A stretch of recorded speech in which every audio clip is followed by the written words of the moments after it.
Aleluia.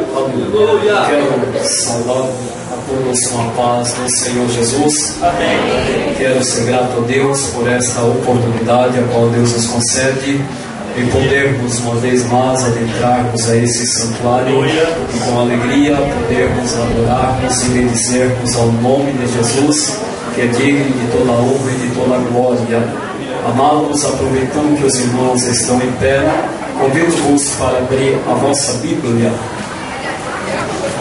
na carta de Paulo, na epístola de Paulo aos Romanos, capítulo de número 10 e o versículo de número 15. Queremos ler apenas esse versículo para a nossa meditação nesta noite. Como bem sei, como estamos nos sentindo, Deus está nesse lugar. E Deus, Ele tem uma palavra para a minha e a tua vida. Eu já o senti enquanto os irmãos louvavam e adoravam ao seu santo nome. Não para emocionar ninguém, não preciso disso. Mas, irmão, a mão de Deus está sobre este lugar. Todos encontraram? Nos diz assim a palavra de Deus. Romanos capítulo 10, versículo 15. E como pregarão se não forem enviados? Como está escrito: conformosos os pés do que anunciam a paz, dos que anunciam coisas boas.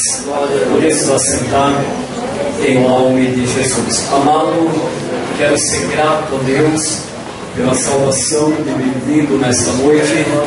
Louvar a Deus pela vida do vosso pastor presidente, pastor Daniel, que é meu amigo e também pioneiro, um dos nossos pioneiros aqui no estado do Paraná. Louvar a Deus pela vida do vosso pastor Luiz Carlos, e também é meu amigo, que já esteve pregando ali em São José das Palmeiras. Agradecer as irmãs que tiveram coragem de nos convidar para estarmos adorando o nome do Senhor Jesus. Feliz por rever aqui cada companheiro, que estamos nessa batalha servindo ao Senhor.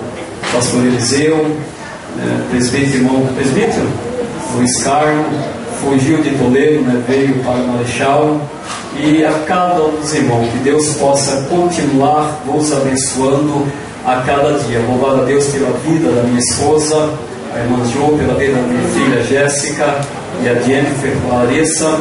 Nem sempre, irmão, minha esposa e minhas filhas podem nos acompanhar quando nós estamos ministrando a palavra de Deus. E quero louvar a Deus, irmão, porque a minha família tem sido uma bênção no meu ministério. Olha, Deus, pela jovem Marisa, que Deus continue abençoando.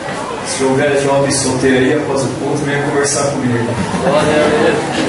Amados, nós temos lido um versículo a qual nos chama muito a nossa atenção. Primeiramente, a palavra de Deus, ela é inspirada, e bem sabemos como nos escreve o escritor aos Hebreus, dizendo que a palavra de Deus, ela é apta, irmão, para discernir todos os pensamentos e intenção do coração.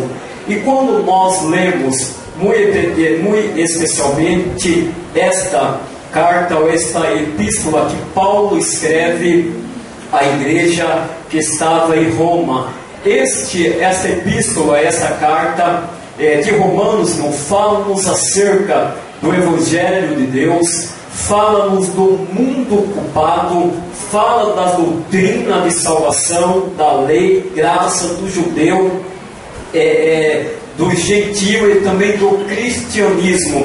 E nós vemos que Paulo, quando escreve esta epístola, nós vemos, irmão, que ele tomou alguns cuidados. Primeiro, porque a igreja que estava em Roma, ela estava tendo algum desvio doutrinário. Nós bem sabemos que a igreja na época não só estava sendo perseguida, mas como massacrada. Na época em que Paulo escreve essa carta, alguns cristãos, alguns apóstolos, alguns servos de Deus já haviam perdido a sua vida primeiro por não negar ao nome de Jesus, pois bem sabia que a palavra de Deus, ela é verdadeira, ela é pura e eficaz. Primeiro, alguns discípulos tinham vivido e convivido com Jesus, não só viram ele multiplicar pães e peixe, mas viram ele dar visões ao cego, viu ele curar paralítico, viu Jesus fazer grandes milagres. Então eles não poderiam de maneira nenhuma negar ao nome de Cristo. E quando nós olhamos e começamos a meditarmos, a mergulharmos na palavra de Deus, e muito especialmente na vida de Paulo, irmão, que foi um homem transformado, que foi um homem que teve um encontro verdadeiramente com Deus, que foi um homem que deixou a sua vida pregressa para assumir um compromisso e a responsabilidade de dizer: não vivo mais eu, mas Cristo vive em mim. Paulo, ele tinha uma convicção, pois ele teve um encontro real e verdadeiro. E eu quero que nesta noite, amados e querido irmão, você que adentrou a esse santuário nesta noite, ao findarmos esta mensagem, você possa dizer: a partir de hoje a minha vida vai ser mudada e transformada, porque eu sei que ele vive verdadeiramente. Amado, nós bem sabemos que Saulo ou Paulo, ele foi um homem que perseguira o Evangelho, perseguira os cristãos. Nós bem sabemos que após a morte de Jesus, após ele ficar aproximadamente 40 dias aqui na face da terra, ele subiu ao céu, pois se cumpre na sua subida, quando ele diz, e João escreve no capítulo número 14, dizendo que ele iria ao Pai preparar lugar para mim e para você. Então Jesus agora sobe ao céu. No capítulo de número 1 de Atos até o capítulo de número 8, nós encontramos algumas operações do Espírito Santo. Nós vivemos, sabemos que no capítulo 1 e o versículo de número 8, Jesus disse: olha, mas receberei a virtude do Espírito Santo, que há de vir sobre vós, e sereis testemunha tanto na Judeia como na Samaria, até os confins da terra. E a Bíblia nos diz então que começa a ação do Espírito Santo sobre aqueles que se diziam verdadeiramente servo de Deus. Capítulo de número 2, nós agora contemplando alguns que estão reunidos. A história nos diz, Flávio Joséfo também nos escreve, dizendo que tinha aproximadamente quase 500 pessoas, mas passa-se alguns dias, alguns desanimaram, alguns criticaram, alguns blasfemaram, e infelizmente, amados e queridos irmãos, nós estamos vivendo dias em que no meio daquele que se diz povo de Deus, aqueles que estão criticando, aqueles que estão blasfemando, aqueles que estão dizendo: olha, nós temos que servir a Deus de qualquer maneira, porque Ele só quer o coração. Mas nesta noite eu quero te mostrar dentro da palavra de Deus que Paulo diz: ele, eu e você somos templo do Espírito Santo, e que o Espírito Santo habita em nós, e que nós vivemos em um mundo que está corrompido realmente pelo pecado, que está vivendo na iniquidade. Mas quando eu olho para a noiva escolhida,